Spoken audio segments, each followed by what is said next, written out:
आज का हमारा एपिसोड जो है बहुत ज्वलंत टॉपिक है और इस टॉपिक में आज हम डिस्कस करेंगे कि नीतीश कुमार ने राष्ट्रगान को अपमानित क्यों किया।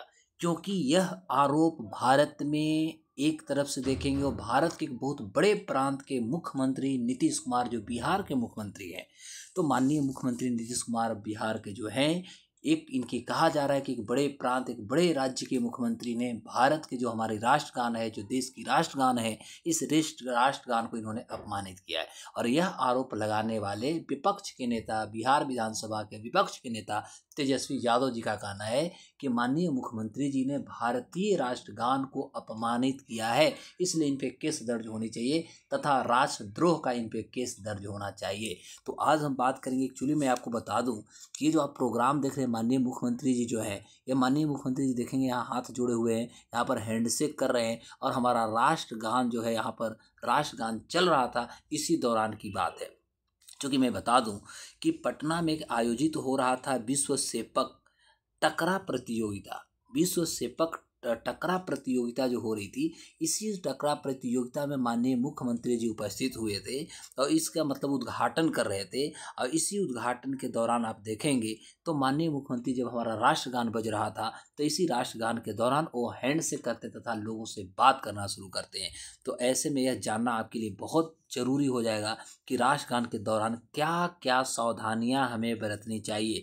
साथ ही हमें भी जानना होगा कि राष्ट्रगान के अपमान पर हमारी सजा का क्या देश में प्रावधान है।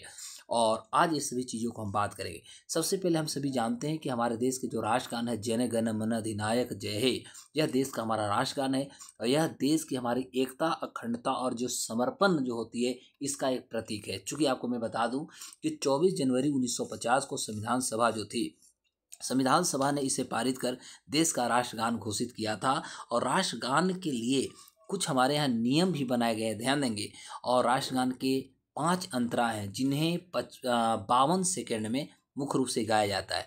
इसे गाते वक्त उपस्थित जो लोग होते हैं, उनको इसके सम्मान में अपने स्थान पर खड़ा होना बहुत जरूरी होती है। और अगर ऐसा वो नहीं करते हैं तो दंडनीय सजा का प्रावधान भी है, क्योंकि राष्ट्रगान के बीच में आपको बातचीत करने से भी रोक लगाया गया, बातचीत नहीं करते। अब हम बात करेंगे कि आखिर जो तेजस्वी यादव हैं, ध्यान देंगे, ये जो तेजस्वी यादव हैं, ये तेजस्वी यादव कह रहे हैं कि माननीय मुख्यमंत्री जी के कारण हमारा सिर जो है शर्म से झुक चुका है, क्योंकि इन्होंने राष्ट्रगान का अपमान किया है। मैं नहीं बता रहा हूँ, ये तेजस्वी यादव जो प्रतिपक्ष के नेता है बिहार विधानसभा में, ये कह रहे हैं। सीएम नीतीश कुमार के बारे में कहते हैं कि सीएम नीतीश कुमार जो है राष्ट्रगान के बीच में बातचीत करते हैं। ये वीडियो तेजस्वी यादव खुद अपने एक्स अकाउंट पर शेयर करते हैं और इसमें तेजस्वी यादव जो है कहते हैं कि कम से कम कृपया राष्ट्रगान को तो आप अपमानित मत करिए माननीय मुख्यमंत्री जी।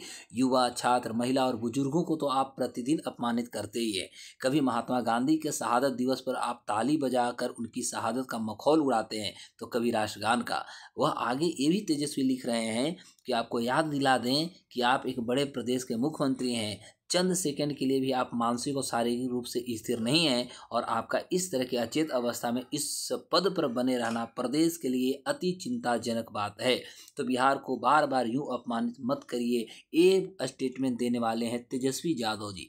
यानी तेजस्वी यादव माननीय मुख्यमंत्री जी का जो कटाक्ष कहा जाता है, कटाक्ष का जो तीर कहा जाता है, यह कटाक्ष का तीर जो है, यह तेजस्वी यादव जी के द्वारा दिया गया है। और इन्होंने कहा कि आपको राष्ट्रगान के कारण आप पर केस होनी चाहिए और आपको देशद्रोह का केस होनी चाहिए। अब मैं आपको बताता हूं कि आखिर राष्ट्रगान हमारे यहाँ एक अपमान करना यदि कोई करता है, तो राष्ट्रगान का अपमान करने पर कौन से दंड और कौन से अपराध की बात होती है। तो मैं आपको बता दूं, यदि आप देश के, चूंकि हमें पता है जो हमारी राष्ट्रगान है, ये लिखा गया है रविंद्रनाथ टैगोर जी के द्वारा। और इसे गाते समय आप याद रखिएगा कि आपको बातचीत करना अनुचित माना गया है और सम्मानजनक व्यवहार के खिलाफ भी आपको माना जाता है, क्योंकि यह राष्ट्रगान और राष्ट्र और उसके प्रतीकों के प्रति हमारा सम्मान व्यक्त करने का एक महत्वपूर्ण अवसर होता है। तो प्रिवेंशन से हमारा कानून है, इस कानून को आप याद रखिएगा, prevention of insult to national honour act 1971। तो ये हमारे यहाँ कानून है, ध्यान देंगे। Prevention of insult to national honour act 1971 के मुताबिक बताया जाता है कि राष्ट्रगान का अपमान करना हमारा दंडनीय अपराध की श्रेणी में आती है और इसका उल्लंघन करने पर आपको कम से कम 3 साल तक का जेल और जुर्माना हो सकता है कि आपको दोनों प्रावधान किए जा सकते हैं। तो यह हमारा संविधान और यह हमारे देश के कानून जिसे prevention of insult to national honour act 1971 जो है इसमें प्रावधान की गई है। और आपको मैं बता दूं कि राष्ट्रगान के अपमान पर आपको जेल तक जाना जा सकते हैं, क्योंकि राष्ट्रध्वज, राष्ट्रगान और संविधान का सम्मान सबका कर्तव्य होता है। उसके अलावा मैं बता दूं कि इनके अपमान संबंधी मामलों में संसद बना सकती है कानून। अपमान करने पर आपको 3 साल तक की जेल, जुर्माना दोनों हो सकता है। Prevention of insult to national honour act 1971 के तहत एक क्राइम है और राष्ट्रगान गाने में कोई यदि बाधा पहुंचाता है तो उसका भी सजा का प्रावधान की गई है। और झंडा जलाना है, किसी भी तरह का आप अपमान भी करते हैं तो भी उसको क्राइम की श्रेणी में माना जाएगा। संशोधन की मंशा से संविधान की आलोचना भी आप नहीं कर सकते हैं, क्योंकि आप संशोधन की मंशा से यदि संविधान की आलोचना करते हैं तो भी ये अपराध की श्रेणी में माना जाएगा। तिरंगे को पहनने या सजावट के लिए यदि आप इस्तेमाल करते हैं तो ये भी अपराध है। राष्ट्रगान की पूरी धुन 52 सेकंड की है, तो इससे कम भी आपको नहीं करनी है। राष्ट्रगान का छोटा संस्करण आपका 20 सेकंड में करना है, इससे भी कम नहीं करनी है, न तो अपराध काम होगा। राष्ट्रगान गाने पर आप किसी भी प्रकार का यदि देखा जाए तो राष्ट्रगान गाने पर कोई प्रतिबंध हमारे यहाँ नहीं है। आप आराम से खुल करके अपने देश के राष्ट्रगान को गा सकते हैं और राष्ट्रगान बजते या गाते समय सावधान की मुद्रा में आपको खड़ा रहना पड़ेगा। यह हमारे यहाँ कुछ कानून है।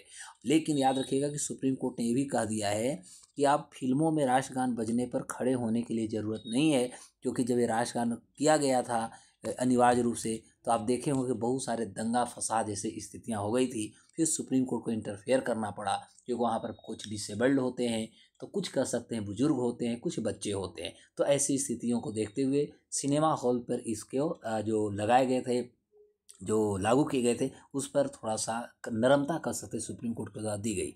अब आपको मैं बता दूं, जरूरी ये है, आपको बहुत जानना जरूरी है कि राष्ट्रगान को आप जानबूझकर रोकना या फिर राष्ट्रगान के लिए यदि आप जमा हुए हैं तो समूह के लिए बाधा यदि आप खड़ा करते हैं तो 3 साल का, जैसा कि हमने बता दिया है, कि आपको सजा दी जा सकती है। साथ ही जुर्माना और सजा दोनों का भी प्रावधान हो सकता है। और राष्ट्रगान के दौरान सम्मानजनक मुद्रा में आपको खड़ा रहना है। उस वक्त किसी भी तरह का आपको शोरगुल या अव्यवहारिक नहीं बनना है। राष्ट्रगान के दौरान देशभक्ति की भावना व्यक्त आपको करना है। यह हमारे राष्ट्रगान का सर्वोच्च सम्मान के रूप में देखा जाता है।